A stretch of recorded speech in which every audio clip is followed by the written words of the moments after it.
The dust from my truck hadn't even settled when she strutted onto my land like she owned the sun itself. Not walked, strutted.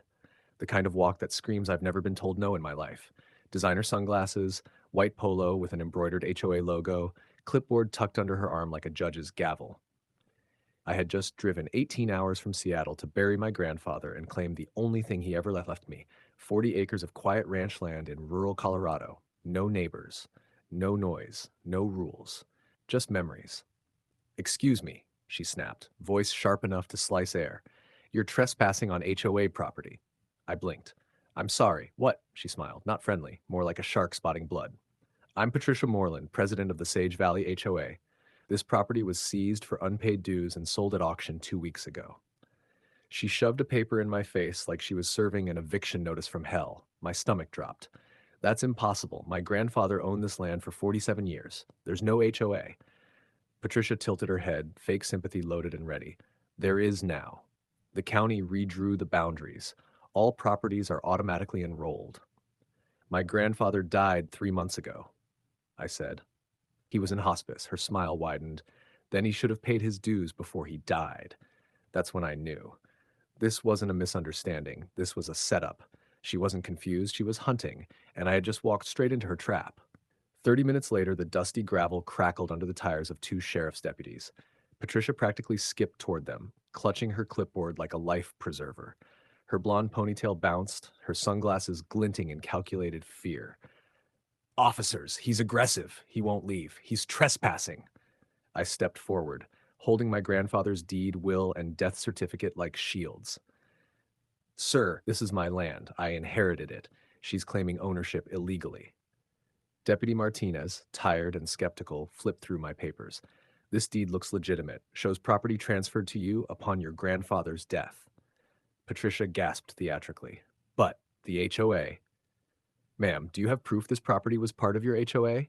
Deputy Chong asked calmly. She fumbled, flipping through papers, her confidence crumbling. The smile was gone, replaced by a twitchy panic. The deputies exchanged glances. "Sir, right now you have as much right to be here as anyone," Martinez said firmly. "Any disputes need to go through proper legal channels.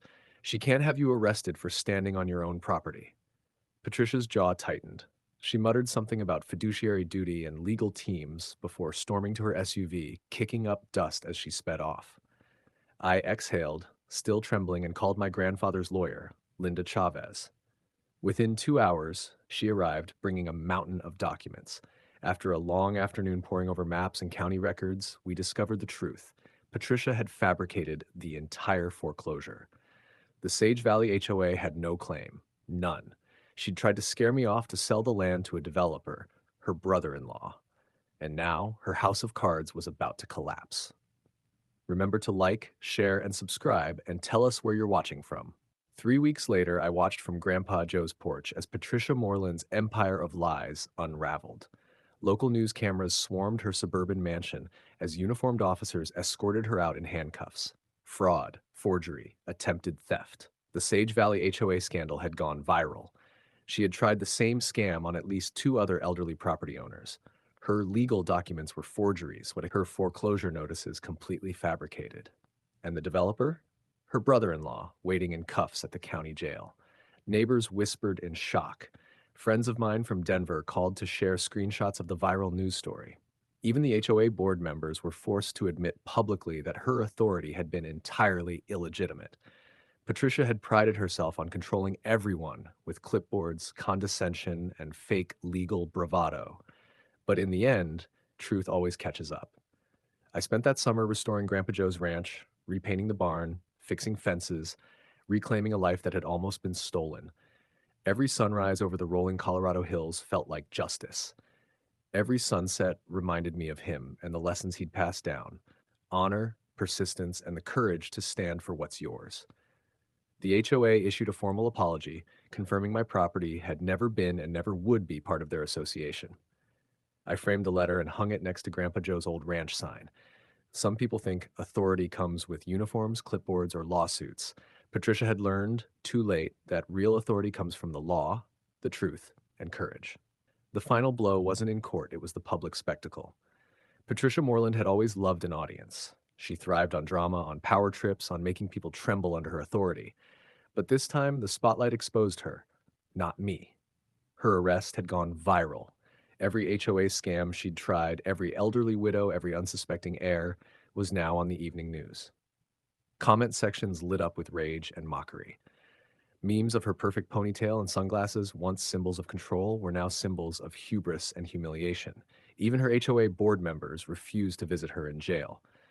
She had become a cautionary tale, toxic, greedy, and utterly alone.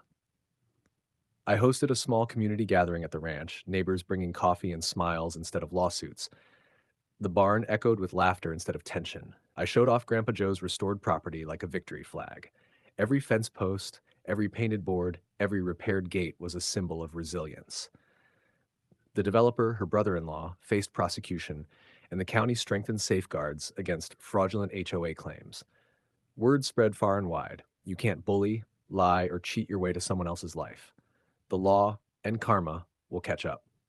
Standing in the golden Colorado sunset, I realized the true inheritance wasn't just the land.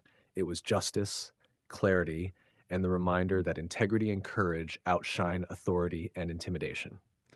Some people live to take, others live to reclaim what's rightfully theirs.